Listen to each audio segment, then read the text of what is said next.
Bonjour et bienvenue sur Guerre pour cette nouvelle vidéo. Alors pour ce nouveau feuilletage express, nous allons parler de l'ombre du Seigneur Démon. C'est un jeu de rôle de Robert J. Schwalb qui est arrivé en français, précédé d'une excellente réputation chez Black Book Edition.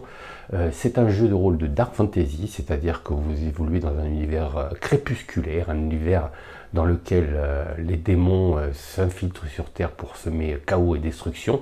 Donc là, dans cet univers-là, vous interprétez des personnages en lutte contre ces créatures infernales, mais aussi vous luttez contre l'arrivée prochaine du fameux Seigneur Démon. Donc c'est un jeu de rôle assez sombre, assez létal, qui utilise une technique de D20 qui est un peu différente de celle de la 5e édition. Donc nous allons découvrir un peu de quoi il en retourne à travers ce nouveau livre de règles, l'ombre du Seigneur Démon. A tout de suite. On se retrouve donc dans l'ombre du Seigneur Démon, le livre de règles. La couverture, bien connue, amateur de Dark Fantasy. La présentation, l'avant-propos. Une petite introduction qui vous présente cet univers de Dark Fantasy avec un seigneur démon dont on annonce l'arrivée sur Terre et qui est devancé par tous ses serviteurs et ses minions contre lesquels les joueurs vont devoir lutter.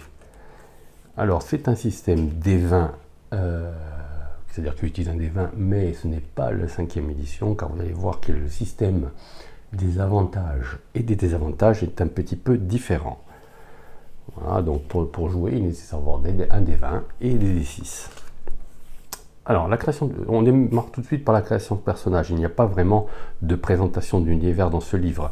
Donc, on démarre de suite par la création de personnages. L'ascendance, c'est l'équivalent de la race. Donc, vous avez les humains, les changelins. Oui, on peut interpréter les changelins, ces créatures issues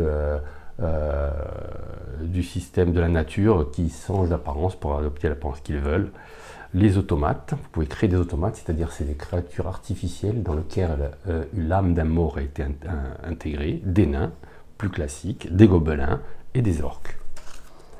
Les avantages de l'ascendance, là vous avez les traits. Alors, il n'y a pas vraiment de G2D, c'est-à-dire que vous avez des attributs en fonction de l'ascendance que vous avez choisi. Ces attributs sont au nombre de 4.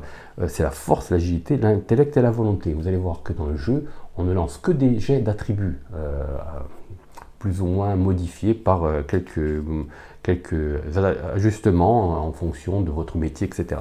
Donc ces valeurs démarrent à 10 si vous êtes un humain par exemple, c'est un peu détaillé un peu plus loin, et ensuite vous avez une petite marge de modification qui vous est accordée, d'un point par exemple. Donc les points qui sont au-dessus de 10 vous donnent un bonus en fonction, qui est équivalent à la différence par rapport à 10, c'est-à-dire que vous avez 12, ça fait un plus 2, si vous mettez 9, vous avez moins 1. Donc voilà, là vous avez l'humain.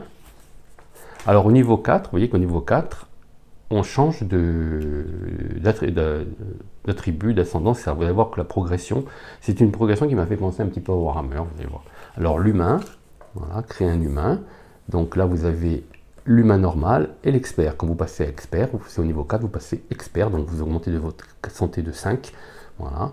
Alors là, c'est vrai que je n'ai pas signalé, c'est-à-dire que de ces attributs découlent des caractéristiques. Hein, ces caractéristiques qui sont la défense, la santé, la vitesse de guérison, la perception, le gabarit, la vitesse, la puissance, les dégâts, la folie et la corruption. Comme vous voyez voir que tout est décliné par rapport aux attributs.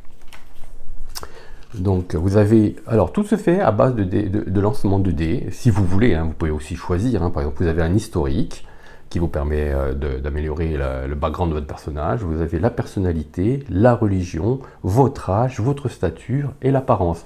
Là on est un petit peu projeté dans les anciens Donjons Dragons ou même les RuneQuest où il fallait ou même RuneQuest où il faut tirer vraiment un grand nombre de G2D pour créer son personnage. Bon, vous n'êtes pas obligé, c'est une option, vous pouvez vraiment choisir ce que vous voulez, hein, mais c'est une bonne aide pour quand on ne connaît pas l'univers. Hein. L'automate, voilà, créer un automate. Alors là, vous avez des attributs qui sont différents. Force 9, agilité 8, intellect 10, volonté 9, c'est un peu plus faible. Voilà. Par contre, vous avez la défense qui est à 13 parce que vous êtes en métal. À la base, la défense est à 10. Voilà. Voilà, vous avez la défense 5, la santé 15. Là, vous passez automate niveau expert. L'âge, même table. Voilà. Le changelin, valeur de départ 9, 10, intellect 10 et volonté 10. Voilà. La perception est égale à l'intellect plus 1. La défense est égale à l'agilité. L'expert aussi. Alors, vous choisissez la race que vous voulez. Le gobelin, bon, on connaît un peu petit les gobelins, le très agile, 12 par exemple. L'orque qu'on va arriver... Non, d'abord c'est le nain, vous avez l'historique. Par exemple, si vous faites... dans l'historique des gobelins, si vous faites 2, le roi gobelin vous a transformé en crapaud. Vous avez acheté à ce trésor après avoir convaincu une jeune vierge elfe du vent brassé.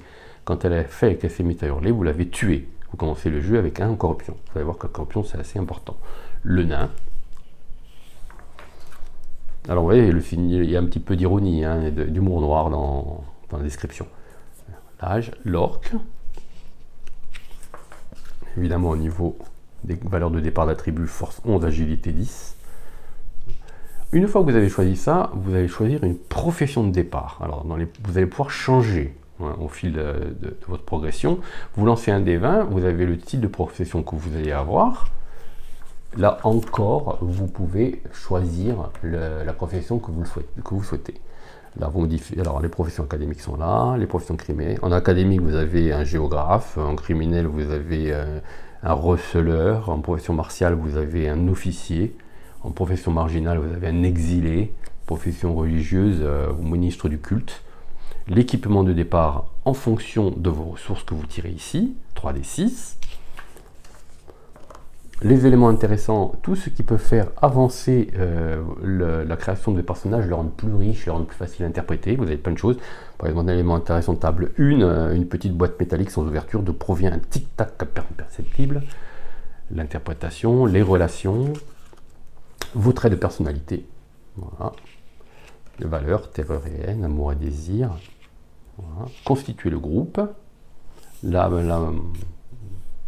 gain de niveau. Voilà. Alors le gain de niveau se fait au fil des aventures. Le système. Le système, c'est un système, vous lancez un dé 20, vous appliquez des modificateurs, voilà, et vous appliquez des autres ajustements, et vous avez un seuil de difficulté. En combat, le seuil de difficulté, c'est la défense de l'adversaire, par exemple. Voilà. Si vous lancez le dé que vous faites supérieur, vous réussissez. Alors, comment ça fonctionne? Quand vous lancez le D20, les modificateurs, vous avez les éventuels avantages et inconvénients. Si vous avez ici les avantages et désavantages, pardon, alors par exemple, les désavantages et désavantages, c'est un nombre de D6 en plus que vous ajoutez à votre résultat de D20. Voilà. Par exemple, si vous avez un D20 avec 3 avantages, vous lancerez 3D6. Voilà. Et vous gardez le meilleur jet. Vous n'ajoutez pas les 3D évidemment. Hein. Vous gagnez le 6 par exemple, donc ça vous fait un D20 plus 6. Identique pour les avantages, on soustrait, et si vous avez un avantage et un désavantage, évidemment, ça s'annule. Donc vous faites par rapport aux attributs. Voilà. Donc on peut vous demander un test de force, on peut vous demander un test d'agilité, caractéristiques santé, défense, perception. Alors, la folie, au début, la folie, vous démarrez à 0. Au fur et à mesure que vous allez avancer, vous allez gagner des points de folie, et une fois que votre folie est égale à votre volonté, vous devenez fou. Et là, vous lancez la démence. La corruption de départ à la base, sauf dans le cas exceptionnel dans la création d'un personnage, comme on l'a vu tout à l'heure, c'est 0.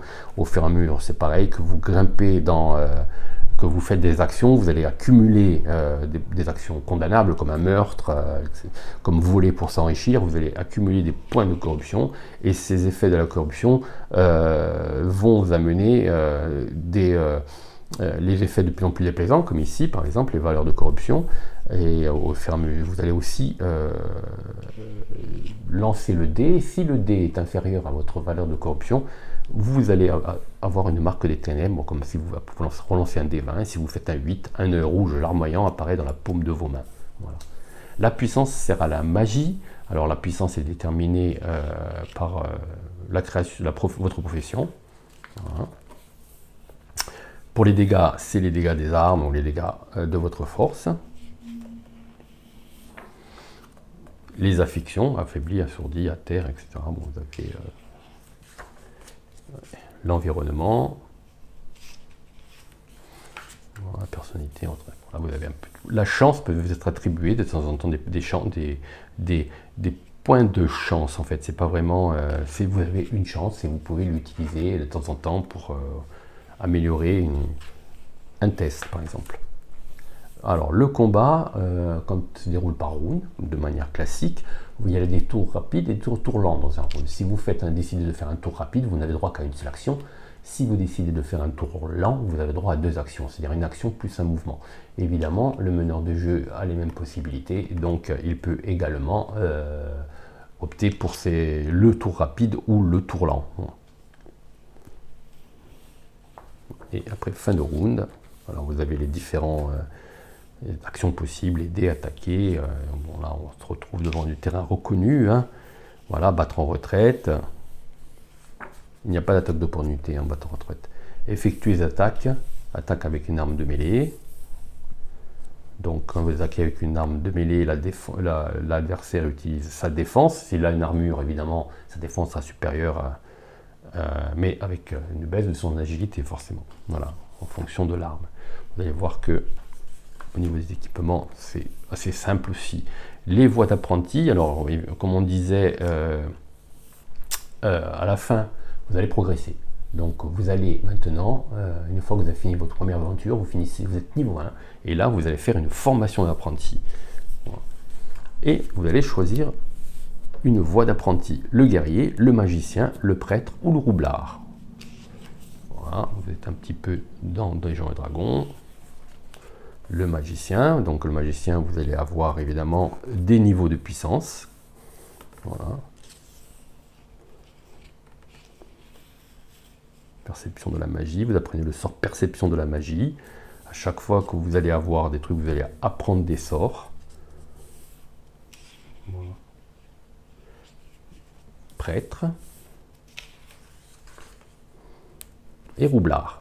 Mais ce n'est pas terminé. Quand le groupe a atteint le niveau 3, vous allez choisir une voie d'expert. On est plus apprenti, maintenant vous êtes expert, donc vous allez choisir une voie d'expert.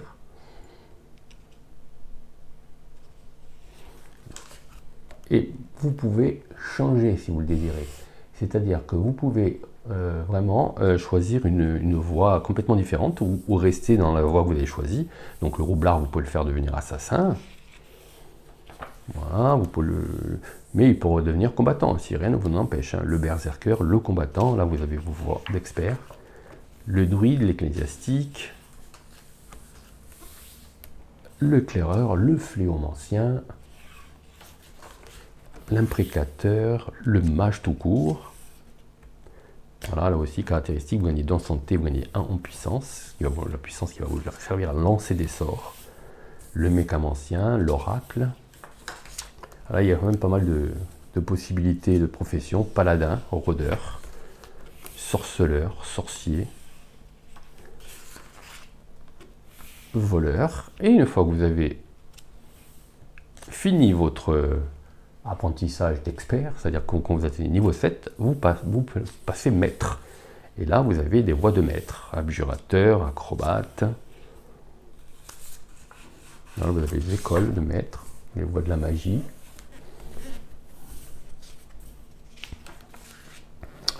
Et là, vous avez toutes les voies de maître. Aéromancien, apocalypte, astromancien, augure, barde, aumônier, un grand choix, un champion, cavalier.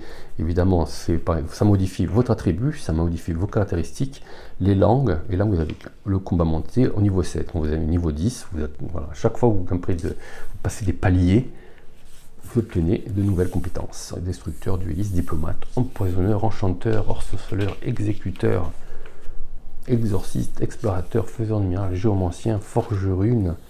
Vous voyez qu'il y a un choix très vaste.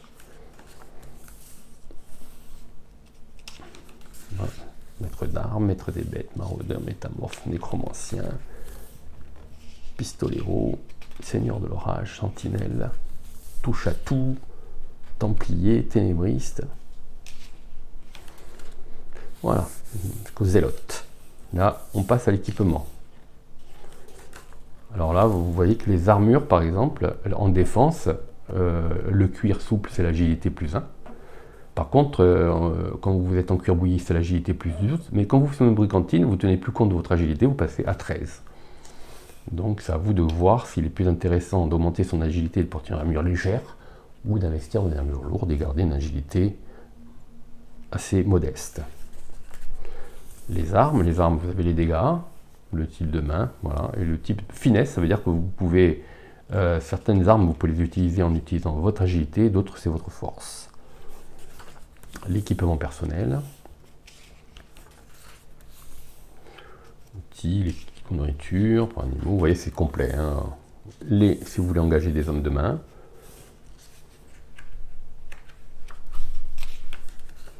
la magie.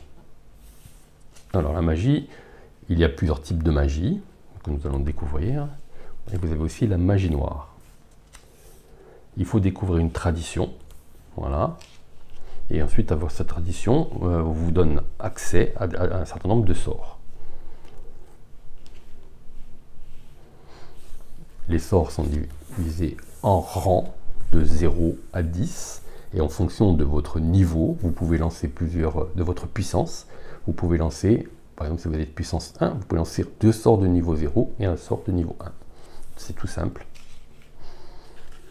Voilà, et là, vous avez la liste des sorts en fonction des traditions qui sont en gras ici. Voilà. Le chaos.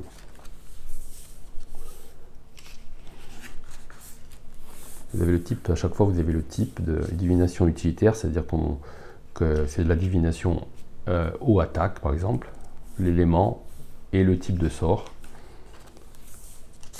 Les sorts d'enchantement, d'illusion.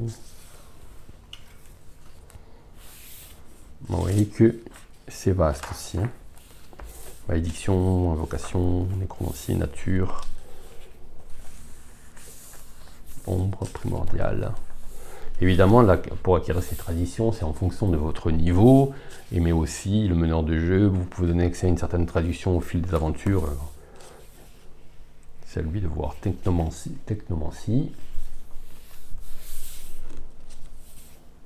téléportation, télépathie. Vous voyez qu'il y a quand même énormément de sorts de différents types. Voilà. Et là, on parle un peu de l'univers. Là, vous avez un monde dans l'ombre.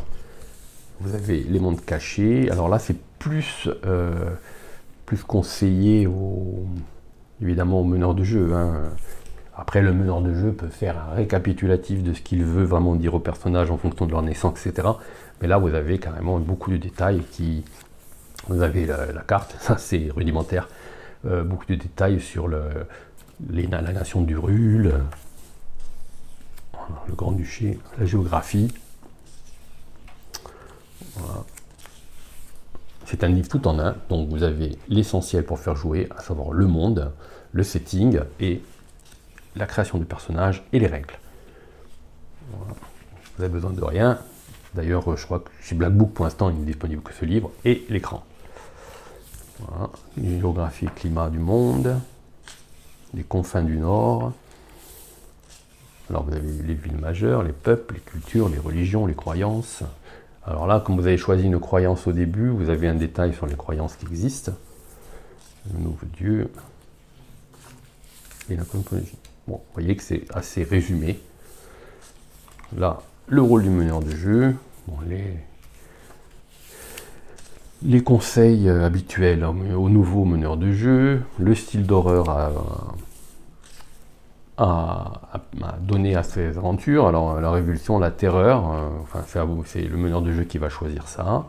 Voilà, l'ombre du Seigneur Démon, créer des aventures. Aussi. La pyramide, la structure de l'intrigue, avec les sous-intrigues, les autres arcs secondaires. Comment construire une campagne, avec les conditions de voyage, la fréquence des rencontres, gérer un combat. Voilà, création de personnages non-joueurs. Et l'ombre du Seigneur Démon, ce qui intéresse plus particulièrement les meneurs de jeu qui veulent faire jouer dans cet univers.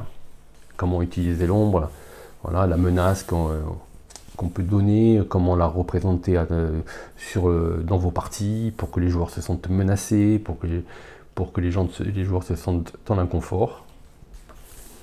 Voilà, les mutations, la magie,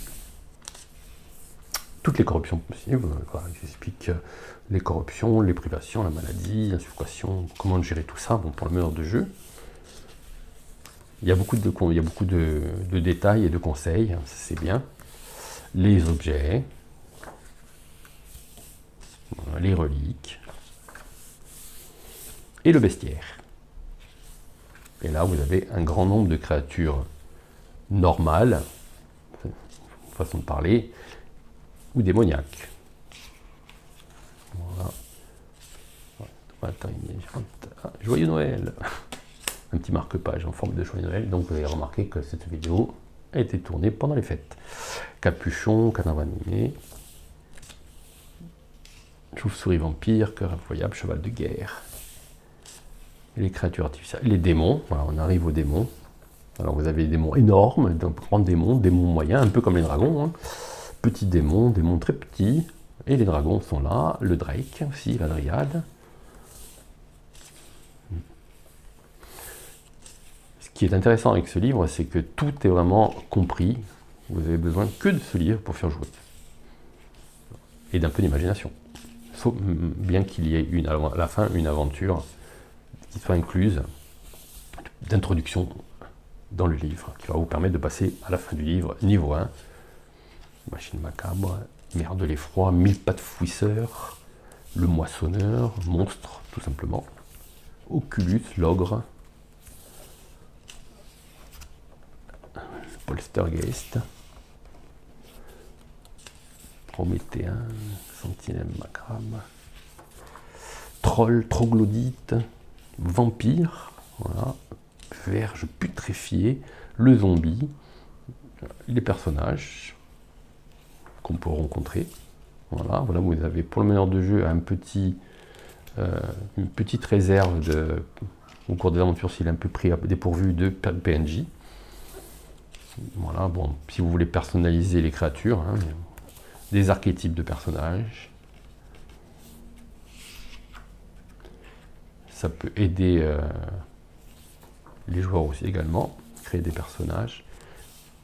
En fonction des difficultés, un peu le système du dé de vie, vous avez un classement des créatures. Voilà. Et là, vous avez, on va passer assez vite, un scénario. Voilà, un scénario d'introduction assez court. Voilà. L'index, toujours très utile un index. Voilà. Celui-là, il est bien complet. C'est pas un vulgaire glossaire de 2 pages. La fiche de personnage, voilà. Vous voyez qu'elle est très simple. Là, ascendance, apprenti, expert, maître, vous choisissez les talents, force, intellect, agilité, santé, volonté, vous mettez tout ça là-dedans, l'arme, tout, et c'est fait. Voilà. Voilà pour cette petite présentation de l'ombre du Seigneur Démon, un nouveau jeu de rôle chez Black Book qui est arrivé il n'y a pas très longtemps, qui est un jeu, comme vous l'avez pu le voir, de Dark Fantasy qui utilise un système de D20.